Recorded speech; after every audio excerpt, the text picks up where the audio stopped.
Hey everyone, welcome back to another video here on the channel. You join me here from the 2025 Mama Fall Fest, and behind me I have one of the vehicles that I have been very interested to check out and spend some time with, and that is the brand new 2026 Subaru Crosstrek Hybrid. Now this is a brand new vehicle to the market. It's just going on sale either shortly or right now as we're speaking, and it's one of the few subcompact SUVs that comes with the hybrid powertrain available. Of course, if you've been subscribed or seen some of my other videos, I have spent some time with a Sport Crosstrek, two different ones actually here on the channel. So if you want to know likes and dislikes, how that vehicle drives, make sure you check that video out. But we're going to focus on the hybrid powertrain, what some of the key differences are between the gas and the hybrid models, and take this vehicle for a very quick drive, give you my initial raw driving impressions, and overall see if the hybrid is going to be not only better than some of that of the competition, which I've recently tested here on the channel, but just generally if it's better than the gas and which one I would prefer for a given price point and things like that. So without further ado, let's not waste time. Take a look at this Sport Hybrid behind me and see what it has to offer. So the Crosstrek Sport Hybrid in front of me is finished in the sapphire blue pearl exterior with the gray, yellow, and black tri-tone cloth interior. Now this is the same exterior color as the Sport gas model that I have reviewed and tested just over a year and a half ago on the channel, so make sure you guys check that video out if you guys are curious about that. But it's going to be an easy way to illustrate some of the key differences in exterior appearance from the hybrid to the gas model. So starting at the front end, you will find the LED projector headlights, which are adaptive and steering responsive in this housing right there.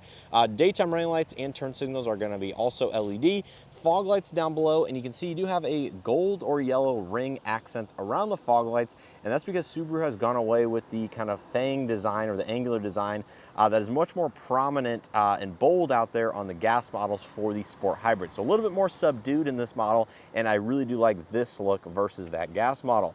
Just textured black plastic at the bottom, very similar grille design with the gloss black and matte finish. There's the standard Subaru logo, and coming around to the side profile, there's going to be some additional changes with the black cladding towards the bottom of the vehicle, a little bit more minimalistic and subdued versus the gas model, which is a little bit more prominent and thicker in places. Coming to the wheel and tire setup, I believe this is the exact same wheel and tire setup as the regular gas model with a graphite metallic alloy wheel. It is a 225/55 18-inch Falcon all-season tire.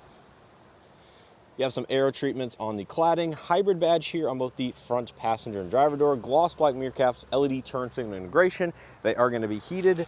Does have blind spot detection located inside the actual mirror housing itself. And you have the standard proximity entry on both of the two front door handles. Backing up to the side profile, still have the tinted rear glass. A little bit less cladding at the bottom. You have the raised type roof rails up top for additional roof racks and accessories. This one does have the power sunroof found on it as well. Now coming to the rear of the vehicle, you won't find, I don't think, any LED lighting back here, unfortunately. So you have incandescent tail lights, brake lights, turn signals, and reverse lights all in that upper housing. You can see a lot of the gold accents are gone entirely for the rear of the vehicle. So you just have the safety reflectors and some additional cladding at the bottom. Black Subaru all-wheel drive on the left side, gloss black on the tailgate with the backup camera. There's the Crosstrek Hybrid on the passenger side, and just your standard rear wiper, third brake light, and gloss black spoiler at the top.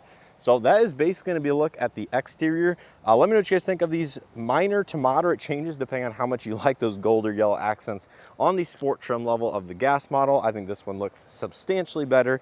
And let's go ahead and pull up the window sticker, go through that really quick before we jump onto the interior. So taking a quick look at the window sticker for the Crosstrek Sport Hybrid. The Hybrid is available in two separate trim levels, the Sport Hybrid and the Limited Hybrid. Now the Sport Hybrid is the entry-level trim for the hybrid powertrain, but does include additional standard equipment over that of the gas model, including the 12.3-inch fully digital instrument cluster and the standard power sunroof. Of course, it comes with X mode, drive mode selection, the 11.6-inch infotainment system with built-in navigation and wireless Android Auto, Apple CarPlay, 8.7 inches of ground clearance, heated front seats, heated side mirrors, eyesight safety assist, and the list goes on. Now, fuel economy has actually changed for 2026 model years on the gas side of things. So the hybrid is going to get roughly 7 mpg better in combined driving and a little bit better in the city than it previously in the 2025 model year because they did lower the gas Crosstrek 1 mpg in the city and remains the same out on the highway. But overall, you are going to see significant gains for the hybrid powertrain, and pricing comes in at $35,415, including destination and delivery. So take a look on the interior. As I mentioned, this is the gray, black, and yellow cloth interior. Starting out here on the door panel, you're gonna find a good amount of soft touch materials, and one of the aspects I really do like about the Crosstrek. So this is all gonna be a soft touch cloth with a gold accent stitching. You have a synthetic rubber type soft touch armrest with power windows, mirrors, and locks. Both of the two front windows are fully automatic up down. Fake carbon fiber around the door handle pull. Small amount of door storage with the standard 6-speaker audio system. Coming to the driver's seat is gonna be fully power with two-way power lumbar. There's the gray, gold, and pattern accent stitch seats. Looks very nice. And coming up to the dashboard, you can see this is mostly unchanged with an upgraded digital gauge cluster for hybrid. So here in the interior of the Crosstrek Sport Hybrid, you're going to find a very familiar interior to that of the gas models, which I've showcased here on the channel, with one big upgrade for the digital gauge cluster. So in front of the driver gear, this is going to be a fully digital gauge cluster around 12-inch in size, controlled here on the steering wheel.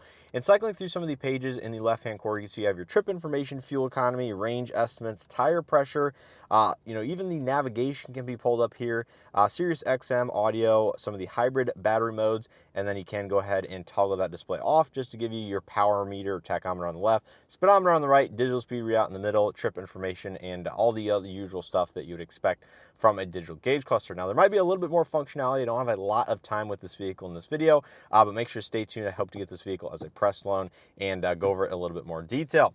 Now, coming back to the steering wheel, this is going to be a leather wrap steering wheel that has gold accent stitching and a gray trim at the very bottom. Left side, you have audio multimedia, that gauge cluster. And on the right side, you have the Subaru safety driver assistance with adaptive cruise control, lane centering assist, the SI drive mode selection, and then paddle shifters on the back side. Automatic headlights with fog lights, regular power intermittent wipers. To the left of the steering wheel, you have a dedicated EV mode for the hybrid, gauge dimming, and a fuel cap release. Manual tilt telescopic steering column, some carbon fiber trim, gray accent textured plastics.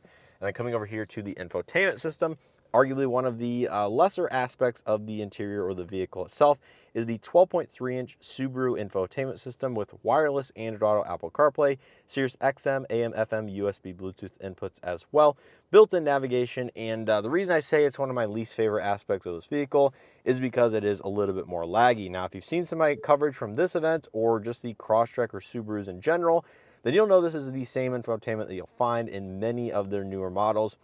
And it's just a little bit on the less responsive, slower side.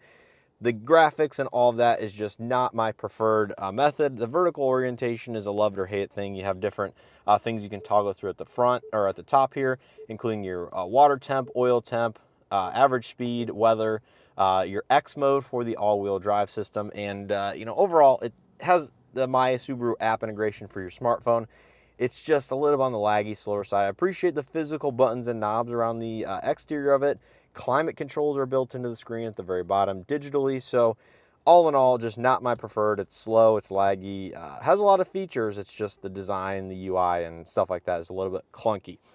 Below that, we have USB-C and USB-A data and charge ports and auxiliary outlet, which you don't normally see on brand new 2026 vehicles these days. Wireless charging pad below that. Gear shift with the yellow accent stitching, gloss black, electronic parking brake. Retained switches for the heated seats, so that is pretty cool to see all that. Two decently sized cup holders. You can see that one looks a little bit larger than the back one. 12-volt outlet, soft touch gray, smooth accent armrest. Love that versus the textured. Inside you'll find a good amount of armrest storage. And then up top we have the black plastic pillars, soft touch headliner, illuminated bandy illumination right there. And then mirror, manual dimming, SOS, incandescent overhead lighting, power sunroof controls. And there's a look at that small power sunroof for this subcompact space. Pretty adequate in size and offers a manual shade, which you can pull back right there. But that's a look here at the front seat. Let's go ahead and take a look at the second and third rows before taking it for a drive. Coming to the back seat, some of the materials do fall through from the front. So door panel, hard touch plastic for this section with the soft touch armrest right there. You do get the same cloth and pattern accent seats. And stepping inside, take a look at the seat backs. They are going to be a vinyl or leatherette material, all smooth. One matte pocket on the passenger side, USB-C and USB-A charge ports. And there's a look at the front seat and that updated digital gauge cluster. overhead incandescent lighting, grab handles, center armrest with 2 cup holders, so that's a nice addition. Seats do fold down 60-40 split, and I really do like these cloth seats. I think it's one of the highlights of the Crosstrek and the subcompact space, as a lot of manufacturers are going to a cheaper and or recycled material, and I think overall the comfort in the Crosstrek is one of the highlights and benefits, not only in just seat comfort, but also driving comfort and the chassis dynamics, which we'll touch on here in just a second. But space back here is actually pretty good. We have, 4 inches of legroom behind my approximate driving position. Footroom's not bad, and headroom's gonna be pretty decent as well. Now coming to the cargo area, we have a power release manual liftgate, pretty much to be expected, although some other of the competition do offer a power liftgate on their top trims. This is not the top trim from Subaru. We have a retractable cargo cover back here. Looks like an LED illumination or light over here, incandescent light. Additional storage maybe, or electronics behind that panel, cubbies, tie-down points. And one cool thing about the Crosstrek is the high voltage battery sits beneath the floor, and you really don't lose any sort of cargo space back here, meaningful amounts, and you still have the roadside toolkit with a fix-a-flat kit. But unfortunately no underfloor storage like you would get in the gas model. But I think that's a worthwhile trade-off for the MPG fuel economy and efficiency benefits that come with the hybrid powertrain. Now coming over here to the passenger front seat, just a 4-way manual seat over here, so unfortunately no height adjustment. There's a look at the dashboard, all the plastics, the faux carbon fiber, and then we do have a damped glove box. Looks like no illumination, but good usable size under there. So that's pretty much a look here at the Crosstrek Hybrid. Let's go ahead and jump inside the vehicle, set up a few cameras, take it for a quick drive, and give you guys my very first driving impressions of the hybrid powertrain, and ultimately if I think it makes the Crosstrek better, or how it compares to that of the gas model. So setting out here in the 2026 Subaru Crosstrek Hybrid, immediately you can tell it feels just like that of a hybrid vehicle, although Subaru's definitely put their own twist on this one, given it uses a 2.5 liter naturally aspirated boxer 4-cylinder engine paired to that hybrid electric system, producing up to 194 total system horsepower. It means it actually gets up and goes pretty darn good, and the cool thing about it is it maintains Subaru's symmetrical all-wheel drive system, so there is no compromise for the all-wheel drive system for the hybrid versus that of the standard gas models, and of course the symmetrical all-wheel drive system that Subaru has been known for the last several decades. Here on the interior, I really like this new digital gauge cluster that's standard on every hybrid. I think it gives this interior a more modern, up-to-date feel. Not that I mind the analog gauge cluster that's in the standard sport and some of the other trim levels, but I think the digital gauge cluster with the speed readout and the simulated dials is actually pretty darn good looking. And also immediately going over ride quality, things like that, it's very similar to that of, I think, the gas model, which is one of the highlights and benefits, I think, of the Crosstrek over that some others in the subcompact space, namely the one that I just got out of a couple weeks ago, the Corolla Cross and the Corolla Cross Hybrid, which is going to be one of this vehicle's main competitors, believe it or not. So to drive these two vehicles back to back just a couple weeks apart is pretty interesting, given I've never been in a Corolla Cross at all, hybrid or gas. And then here we are finding ourselves in the brand new Crosstrek Hybrid.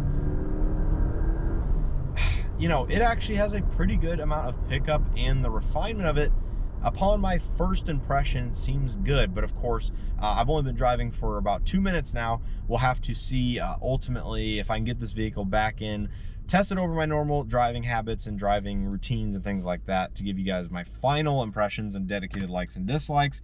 But coming back to the Crosstrek after having been away from this vehicle for over a year, there's a lot of things I like about the interior and the layout. I like the door cards, I like the cloth seats, I like the retained switches for the heated seats. Flooring it's better than the Forester that I did just get out of with the 2.5 liter boxer motor. Of course, smaller, slightly lighter vehicle, a little bit more torque on tap. It feels pretty good.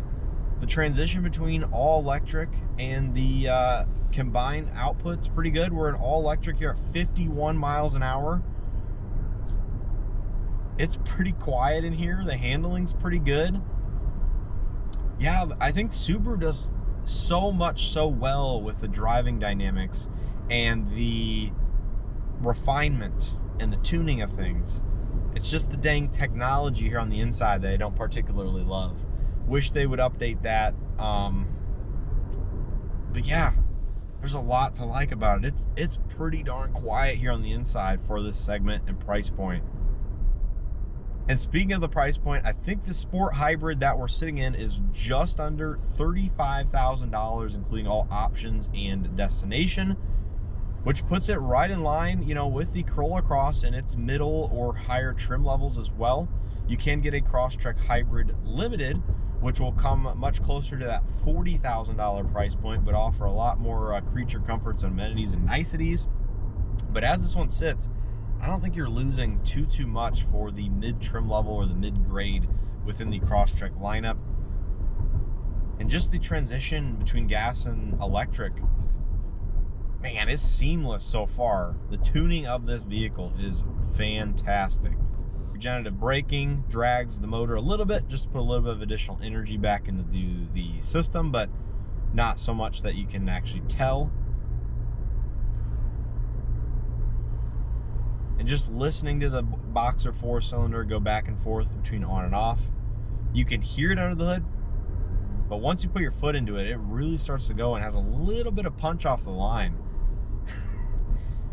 I think I need to drive a Crosstrek every once in a while just to remind myself of what one of the better subcompact vehicles in this segment and in this space actually feels like, because this one has the standard audio system, which, you know, one of the downfalls or one of the detriments, but if you get a limited, of course you get a nicer audio system and some of those things.